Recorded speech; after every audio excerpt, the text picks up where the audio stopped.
Hello friends, আপনারা কেমন আছেন? আশা করি আপনারা সকলেই ভালো আছেন। প্রতাপ একাডেমি কোচিং পরিবারে আপনাদেরকে সকলকেই স্বাগত জানাই। ডিএস সংক্রান্ত আবারও একটি গুরুত্বপূর্ণ আপডেট কিন্তু শেয়ার করতে চলে এলাম। চলুন তাহলে দেখে নেওয়া যাক কী গুরুত্বপূর্ণ আপডেট উঠে আসছে। আগামী বুধবার 9 জুলাই 2025 পশ্চিমবঙ্গ এক রাজ্যব্যাপী ধর্মঘটের সাক্ষী হতে চলেছে। রাজ্যে স্থায়ী ও অস্থায়ী সমস্ত সরকারি কর্মচারীদের বিভিন্ন দাবি দেওয়া আদায়ের লক্ষ্যে এই ধর্মঘটের ডাক দিয়েছে রাজনীতি নিরপেক্ষ সংগঠন সংগ্রামী যৌথ মঞ্চ। এই ধর্মঘটের মূল কেন্দ্রবিন্দুতে রয়েছে মহার্ঘ ভাতা বা ডিএ, স্বচ্ছ নিয়োগ এবং এসএসসি 2016 প্রার্থীদের চাকরি সমস্যার মতো রাজ্যের জ্বলন্ত ইস্যুগুলি। সংগ্রামী যৌথ মঞ্চের আহ্বায়ক ভাস্কর ঘোষের পক্ষ থেকে জানানো হয়েছে, এটি শুধুমাত্র কোনো সর্বভারতীয় শ্রমিক ধর্মঘটের অংশ নয়, বরং সম্পূর্ণরূপে রাজ্যের সরকারি কোষাগার থেকে বেতনভুক্ত কর্মীদের অধিকার আদায়ের আন্দোলন। আরও কি গুরুত্বপূর্ণ আপডেট উঠে আসছে, এই ধর্মঘটকে সফল করতে এবং অংশগ্রহণকারীদের মনোবল জাগাতে মঞ্চের পক্ষ থেকে বিস্তারিত তথ্য ও আশ্বাস দেওয়া হয়েছে। আসুন এই ধর্মঘটের পেছনের মূল দাবি এবং আইনি প্রেক্ষাপট সম্পর্কে জেনে নিই। ধর্মঘটের মূল দাবিগুলি কি কি রয়েছে? সংগ্রামী যৌথ মঞ্চ মূলত 6টি প্রধান দাবিকে সামনে রেখে এই ধর্মঘটের ডাক দিয়েছে। দাবিগুলি রাজ্যের কর্মচারী এবং চাকরি প্রার্থীদের জন্য অত্যন্ত গুরুত্বপূর্ণ। মাননীয় সুপ্রিম কোর্টের নির্দেশ অনুযায়ী রাজ্যের সরকারি কর্মচারীদের 25% বকেয়া মহার্ঘ ভাতা অবিলম্বে মিটিয়ে দিতে হবে। এর পাশাপাশি বর্তমান রোপা অনুযায়ী সমস্ত বকেয়া প্রদান করতে হবে। পরবর্তী যে দাবিটি রয়েছে, 2016 সালের এসএসসি পরীক্ষায় অংশগ্রহণকারী সকল পরীক্ষার্থীর ওএমআর শিট প্রকাশ করতে হবে এবং যোগ্য শিক্ষক শিক্ষিকাদের একটি নির্ভুল তালিকা জনসমক্ষে আনতে হবে। পরবর্তী দাবি কি রয়েছে?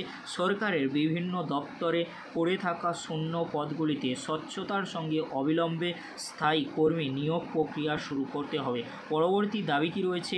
রাজ্যের সমস্ত অস্থায়ী কর্মচারীদের স্থায়ী পদে নিয়োগ করতে হবে এবং সমকাজে সমবেতনের নীতি কার্যকর করতে হবে। পরবর্তী দাবি কি রয়েছে বলে রাখি আপনাদেরকে, কর্মচারীদের হয়রানি করার উদ্দেশ্যে যে প্রতিহিংসামূলক বদলি করা হচ্ছে তা অবিলম্বে স্থগিত করতে হবে। পরবর্তী যে দাবিটি রয়েছে, সমস্ত সরকারি দপ্তরে মহিলাদের নিরাপত্তা সুনিশ্চিত করার জন্য উপযুক্ত ব্যবস্থা গ্রহণ করতে হবে। পরবর্তী যে আপডেটগুলি উঠে আসছে আপনাদেরকে বলে রাখি, অতীতে ধর্মঘটে অংশগ্রহণ করলে রাজ্য সরকারের পক্ষ থেকে ব্রেক ইন সার্ভিস এর ভয় দেখানো হতো, যা কর্মীদের মধ্যে আতঙ্ক তৈরি করত। সংগ্রামী যৌথ মঞ্চ এই বিষয়টি নিয়ে আইনি লড়াই চালিয়েছে।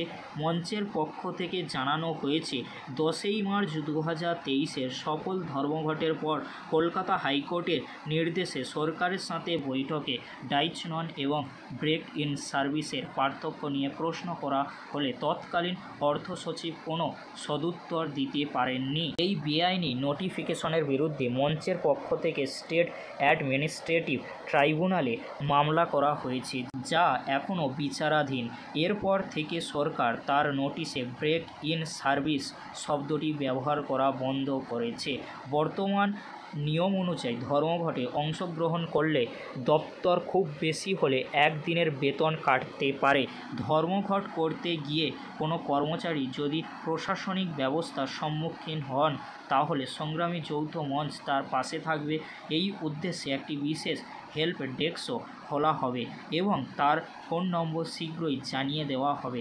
এই পরিস্থিতিতে নিজেদের অধিকার বুঝে নিতে এবং দাবি আদায়ের আন্দোলনকে আরও শক্তিশালী করতে রাজ্যের সমস্ত সরকারি কর্মচারীকে সক্রিয়ভাবে ধর্মঘটে অংশগ্রহণের জন্য আহ্বান জানিয়েছেন সংগ্রামী যৌথ মঞ্চ। এই ছিল ডিএ সংক্রান্ত একটি গুরুত্বপূর্ণ আপডেট। অর্থাৎ আপনাদেরকে বলে রাখি, আগামীকাল অর্থাৎ 9ই জুলাই ধর্মঘট কিন্তু হতে চলেছে, জানালেন কিন্তু ভাস্কর ঘোষ। আজকের এতটুকু, পরবর্তীতে দেখা হচ্ছে নেক্সট ভিডিওতে।